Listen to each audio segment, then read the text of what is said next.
Good evening. God bless you. God bless you. Welcome to Spilling the Tea at 10 on Word at Night. Now, the word of the week is wrong.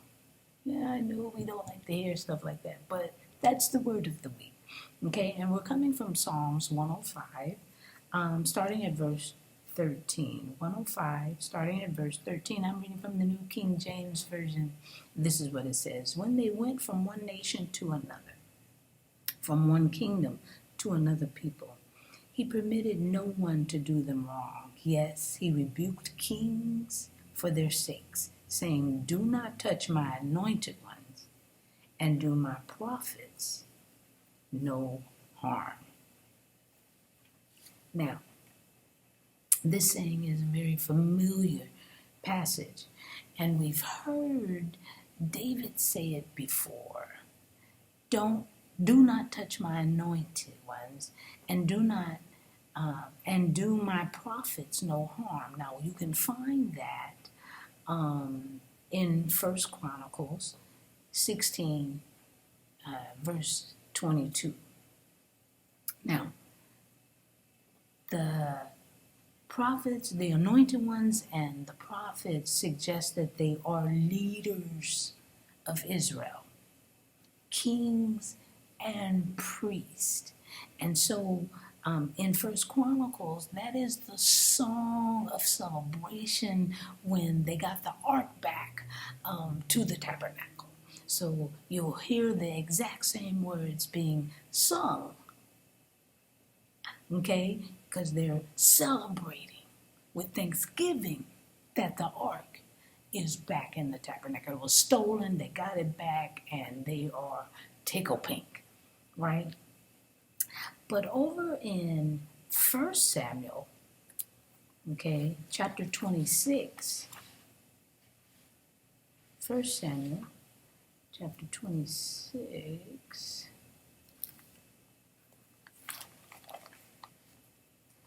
starting at verse 7, we'll hear it again, but it'll make more sense now that we know the anointed ones were kings and kings and leaders and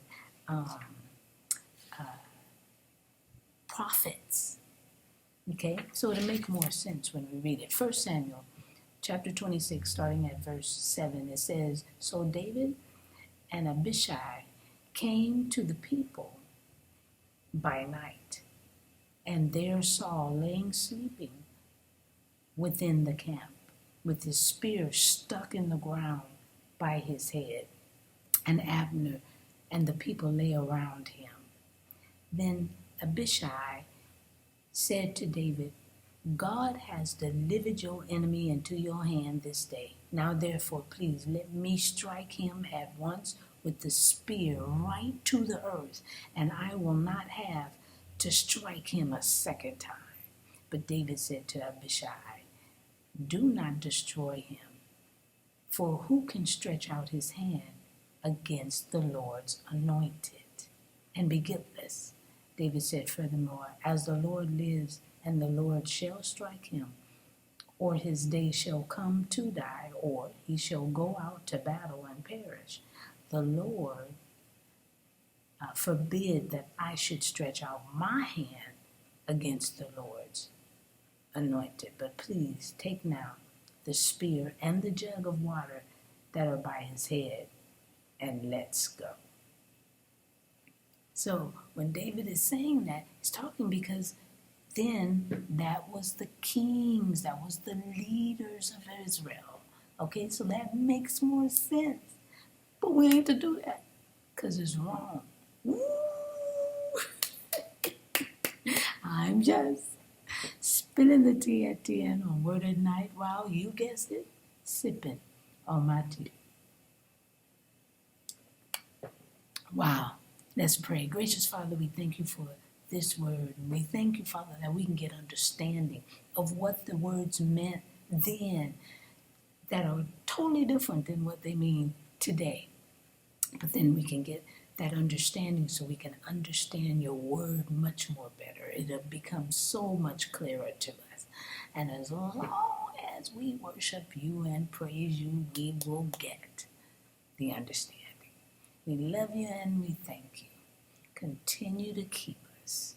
Use us mightily because we don't want to be wrong. In Jesus' name, amen. All right. I love you so very much.